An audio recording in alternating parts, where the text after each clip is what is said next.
So you've established that you've got a rat problem. How many have you got? You've seen one. Is it the same rat that you've seen? Rats do live in family groups. If you've seen one, I can guarantee you that you have more.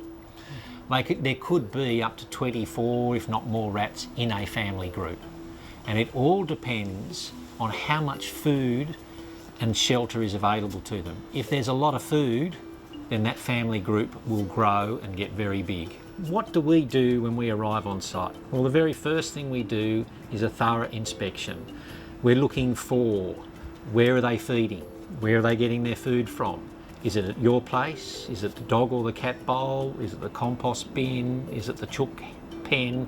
Or is it from a neighbour's place? They will travel to get their food and then they will come back.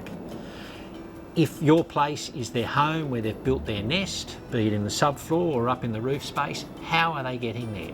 Can we physically stop the rats or the mice from getting into your building in the first place? So we're looking for signs of entry, and can we physically stop them from getting in?